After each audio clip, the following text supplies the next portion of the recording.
So a few days ago, Toyota announced what some are calling the next MR2 concept, a vision for Toyota's electrified future. Well, what has that done? Overnight, that's made the GR Corolla behind me an even more important car than it already was. We love homologation cars. Why? Well, it's obvious. They make us feel like we're driving a race or rally car on the street. And even though the GR Corolla is not quite a homologated rally car, it comes close. And in my opinion, it still has to capture that feeling. That's the key. So does it do that? And also, of course, recently I drove the Integra Type S. So how does this stack up to that? Which one should you buy? Let's go for a drive.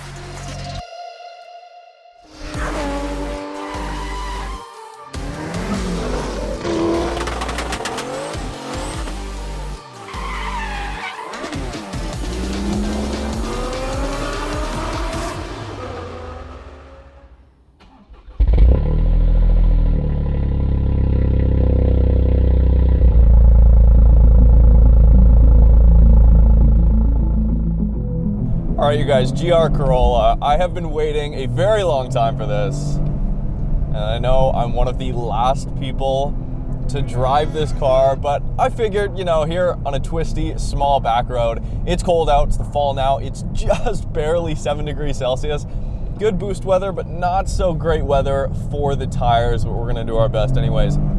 So why I say that MR2 concept has made this, and maybe not the Supra to the same extent, more important overnight is because, well, let's look at the Supra. It, of course, has the BMW engine, B58, great engine, great package. The FRS, of course, has a Subaru engine. So here in the GR Corolla, we have a Japanese-built, Toyota-built 1.6-liter turbocharged 3-cylinder engine, 300 horsepower, 273 pound-feet of torque. That's obviously 100 horsepower per cylinder. And I'm probably one of the only people to drive this car as a reviewer on YouTube that's actually owned a 3-cylinder vehicle. So I had a Suzuki Forza, which was a hilarious little 80s hatchback. And it was straight piped. It sounded ridiculous. It got great fuel economy when you weren't in boost and terrible fuel economy when you were in boost, which is kind of the same story with the GR Corolla. Now, an engine like this makes sense because you want to keep the weight down, even though, of course, this is all-wheel drive. GR4, Toyota's newly developed all-wheel drive system, originally for the Yaris, and now the Corolla. Of course, GR4, we've got our drive modes, but we've also got this switch down here that enables us to change the torque distribution of the all-wheel drive system. So how this works is there's a multi-plate wet clutch in the center. In different scenarios, we'll in essence steal torque from the front and send it to the rear. Now, we can adjust this in factory form. We're at 60% torque to the front, 40 to the rear. We can hit this track button, which does 50-50, or we can switch it so it aims to send up to 70% to the rear and 30% to the front. Now that is a goal, right? Of course, if the differentials in the all-wheel drive system sense that for optimal performance, it needs to send, I don't know, 75 to the rear or 65 to the rear, then it will do that second by second, right? You know, 70-30 is fun to play with. I'm sure if we were out here in the snow, that's where I'd love to get this. In the snow, then maybe you'd be able to initiate like some drifts and stuff and get some oversteer. But it's more just in the subtle nuances here on the street, if you're pushing the car, that you feel that differentiation in torque display. But there is so much grip here, 235s all the way around. And the engine's punchy, 300 horsepower. I was expecting it to be all kind of low and mid-range torque, and while the turbo does spool up really low down, it's not a crazy ramp up in turbo spool and boost to where you get a table of torque that just doesn't carry. This car is proper fast. It gives you a massive kick above 5,000 RPM all the way to the 7,000 RPM red line that you feel. It makes me want to rev out the car. Now, the one I'm driving today is the Core. So that's the base model here in Canada. Starting price for the 2023 model was $47,000. This one, as tested, is $47,000. They've raised the price this year for the 2024, $1,000. Now, this one I'm driving does have the Torsen LSDs front and rear to work with the all-wheel drive system. It is important to note that is standard in Canada on the Core. You have to pay extra for that if you're in the States. That is an option. So you get a little bit more for the money here in Canada. It's a bit better value.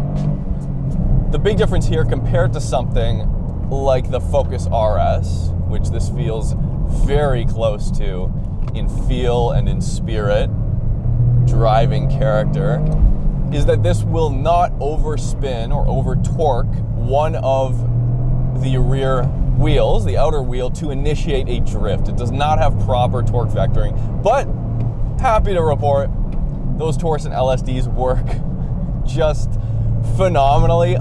Bumpy though. Here's the thing, you guys. Here's a perfect section of road to show you.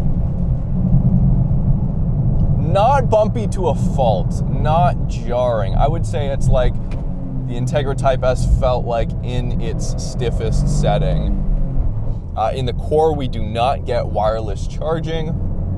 We do not get a heated steering wheel, and we don't get any suede on the seats or anything. Not only that, the circuit gets a carbon fiber roof and those awesome hood vents. I love the hood vents, and a wing on the back. That's the trade-off. You need to get that extra package, the carbon fiber roof and everything, in order to get things on the interior like wireless charging, which is just a nice thing to have. But those are the two kind of models that you can get. The Marizo, of course, you guys probably know, deleted rear seats, limited production.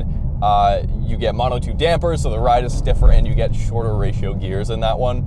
Here, the gearing's long for the size of the car. In practice, it works wonderfully. I'm not finding myself not shifting enough.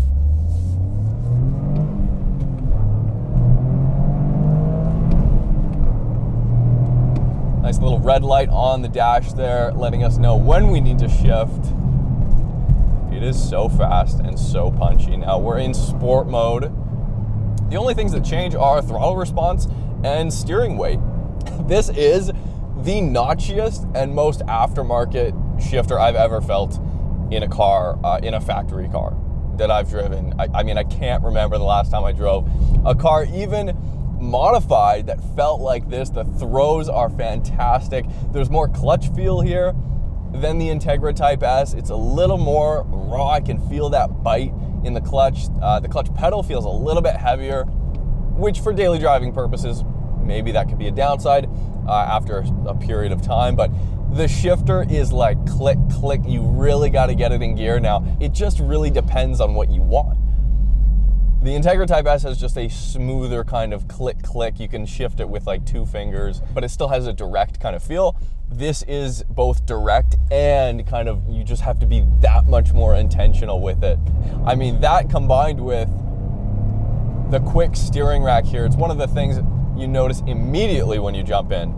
The steering rack's insane. It's very close ratio, and the entire car feels like it's just wrapped around me. Now, you know, a question might be, hey, does the 3-cylinder have any characteristics that are more pungent here, I guess you could say, over an equivalent 4-cylinder with around 300 horsepower? I'd say no. It doesn't sound too different, except for the cold start, than a 4-cylinder turbo engine. It doesn't really behave much more different. The top end kick feels similar to what you'd find in an Integra Type S.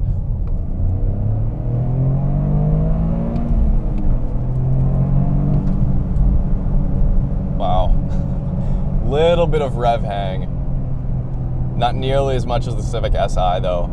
I really just wish there were more pops, bangs, not a crackle tune. That's not what I'm asking for. I hate crackle tunes. Just the occasional pop, and there is, it's kind of a bassy tone. It's not like a loud crack. And I get the feeling there's just kind of that last little bit of missed potential in the theater of the car overall. I mentioned the weight of the steering.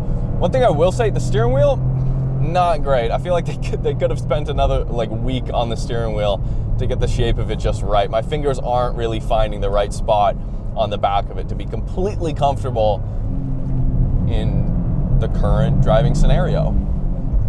But the materials are great. You do get a leather steering wheel and a leather shift knob here, which is nice.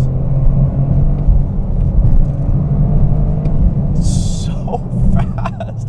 Brake feel is phenomenal, by the way. Just immediately top of the pedal, firm, and you can feel the bite immediately. There's no muscle memory in learning when the brake pedal bites. It's just there.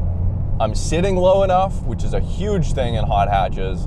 I would love to get it on the track at some point, but just in how you can dip into a corner, let off, you get that rear end rotation, but then the powering out just can come so much more aggressively than it may be able to in a front wheel drive car with 300 plus horsepower, where you have that kind of fear in the back of your mind of getting torque steer, especially on a cold day like today.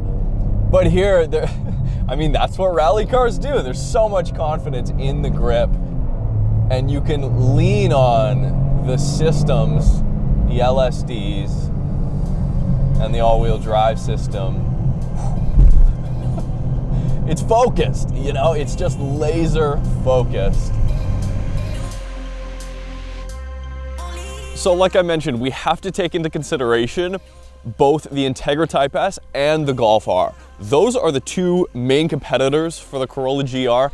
While they are still kind of within the same price point, the Integra Type S, you guys, here in Canada at least, is $10,000 more than the GR Corolla. Now, of course, you do get standards in the ITS, like the 360 cam, like a wireless charger, and of course adaptive suspension, all that stuff that make the Integra Type S a more comfortable, well-rounded daily. And that's the point of that car. Same with the Golf R.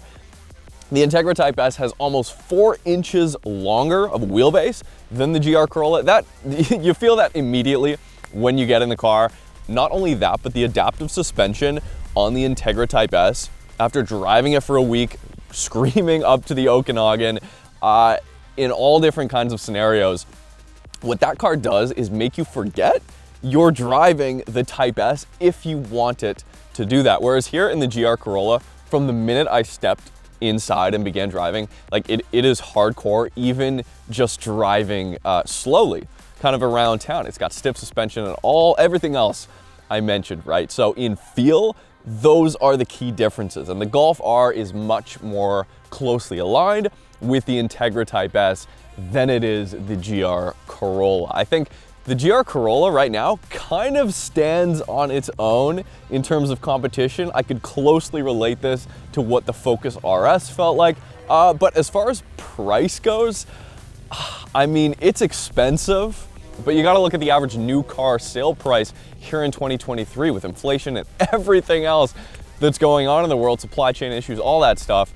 The average price is, you know, $50,000 USD or right around there for the average sale. So this is below that. This is cheaper than the average sale price of a new car today, which is hard to believe. It makes a great daily, but you have to be willing or want that rally homologated feel all the time. You cannot escape it. And that's actually, in my opinion, one of the kind of redeeming qualities, one of the endearing, that's a better word for it, one of the endearing qualities of the GR Corolla. I love this thing. Would I have it over the Integra Type S?